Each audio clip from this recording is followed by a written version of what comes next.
Mesdames et messieurs, bienvenue dans votre bulletin d'information du jour. Et nous démarrons avec cette information tonitruante du Niger qui se retire de l'Organisation internationale de la francophonie. La junte avait déjà annoncé et suspendu la coopération du pays avec l'OIF après son coup d'État en juillet 2023 avant d'annoncer un retrait définitif. Le Niger avait adhéré à l'organisation en 1970, dirigée par un régime militaire hostile aux pays occidentaux. Le Niger a annoncé lundi 17 mars dernier son retrait de l'Organisation internationale de la francophonie par un courrier de son ministère des Affaires étrangères. Le gouvernement nigérien a décidé souverainement du retrait du Niger de l'Organisation internationale de la francophonie, a écrit le secrétaire général du ministère, Lawali Labo, dans une lettre adressée aux ambassadeurs du pays. Le pays avait adhéré à l'organisation, comme je le disais, en 1970 et 10 ans après son indépendance. Le Rwanda annonce rompre ses affaires avec la Belgique, ses relations diplomatiques. Bruxelles regrette une décision disproportionnée et annonce à son tour déclarer persona non grata les diplomates rwandais en poste sur son sol. Dans un contexte de tension autour du conflit en République démocratique du Congo, le Rwanda a notifié aujourd'hui le gouvernement de Belgique de sa décision de rompre les relations diplomatiques avec effet immédiat, a annoncé le ministère des Affaires étrangères rwandais dans un communiqué lundi 17 mars dernier. Une décision liée aux tentatives pitoyables de Bruxelles de maintenir ses illusions néocoloniales selon Kigali, qui donne 48 heures aux diplomates belges pour quitter le territoire rwandais.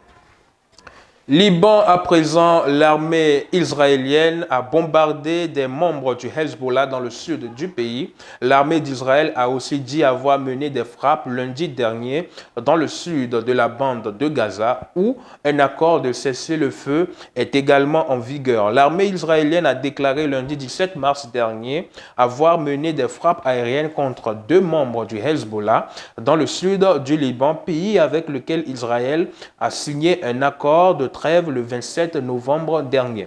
Dans un communiqué, elle a précisé que ces deux membres du Hezbollah frappés dans la zone près du village de Younor servaient d'agents d'observation et dirigeaient les activités terroristes. Au Niger, l'armée affirme avoir secouru 50 migrants en détresse dans le désert.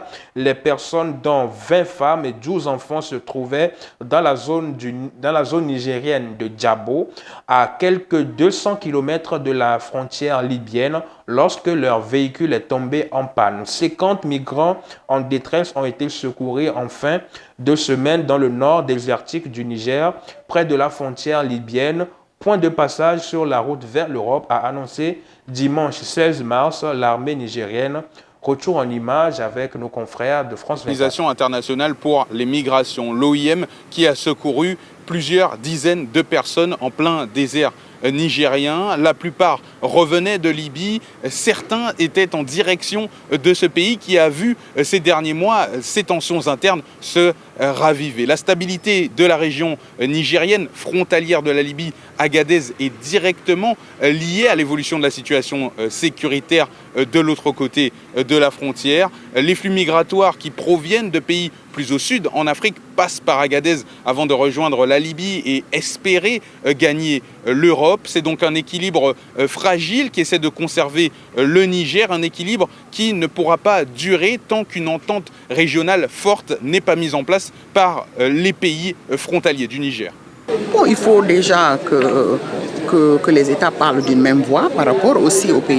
Et pour clôturer ce Flash Info, Paris suspend l'exemption de visa diplomatique à tout ressortissant algérien. Cette décision survient après que l'Algérie a rejeté lundi une liste des ressortissants à expulser soumise par la France. L'Algérie a refusé lundi 17 mars la liste des noms d'une soixantaine d'Algériens à expulser que la France lui a soumise il y a quelques jours. Une démarche rejetée sur la forme et le fond par Alger.